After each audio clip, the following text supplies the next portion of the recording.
बंटवारा सर्वश्रेष्ठ हिंदी कहानी। न्याय कैसे किया जाना चाहिए? इस सवाल का जवाब आप इस कहानी से पा सकते हैं। ये बहुत ही सुंदर पुरानी कहानी आपको ये समझने में मदद करेगी कि किसी भी तकरार या झगड़ों का बुद्धिमानी से कैसे समाधान निकाला जाता है। कौशल देश के राजा दीप सिंह एक बहुत ही न्यायप्रिय राजा थे। शूरवीर, अच्छा स्वभाव और दयालु होने के साथ साथ उनके बहुचर्चित होने का कारण ये भी था कि वह किसी भी जटिल समस्या का समाधान अपनी कुशाग्र बुद्धि से चुटकियों में निकाल लेते थे। उनकी काबिलियत को ध्यान में रखते हुए कई बार पड़ोसी राजा भी अपने जटिल मुकदमों को उनके पास निवारण के लिए लेकर आते थे। एक बार उनके ही राज्य के 3 भाई उनके दरबार में एक समस्या लेकर आए।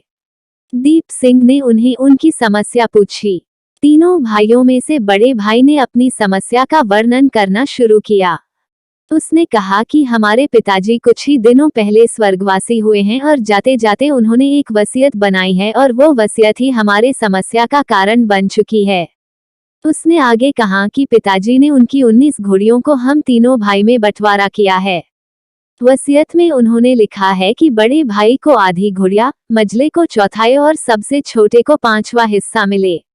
उनकी वसीयत के हिसाब से बड़े बेटे को यानी मुझे 9.5, मझले को 4.25 और सबसे छोटे को 4.25 घोड़ियां मिलनी चाहिए। इसी बात का झगड़ा है कि कोई भी भाई कम या ज्यादा लेने के लिए तैयार नहीं है।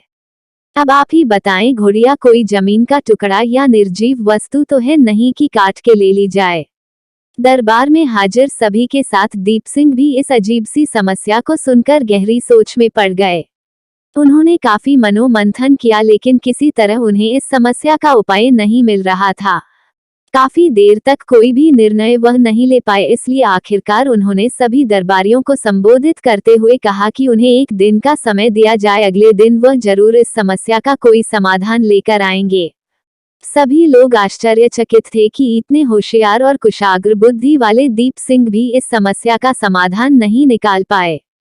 सभी ये सोचने लगे कि अब शायद इस जटिल समस्या का समाधान कभी भी नहीं निकल पाएगा। अगले दिन फिर से जब दरबार लगा तो राजा ने कहा कि मैं कोई भी हल नहीं निकाल पाया, इसलिए एक घोड़ी मेरी तरफ से 19 घोड़ियों में देता हूँ, जिसे अब 20 घोड़ियां हो जाएगी और तीनों भाई ठीक से उनका बंटवारा कर पाएंगे। तीनों भाइयों को भी ये बात ठीक लगी। उन्होंने उन 20 घोड़ियों की अपने पिता की वसीयत के मुताबिक बंटवारा किया। बड़े भाई ने आधी यानी 10, मंझले भाई ने चौथाई यानी कि 5 और छोटे भाई ने 20 का 5वां हिस्सा यानी कि 4 घोड़ियां ली।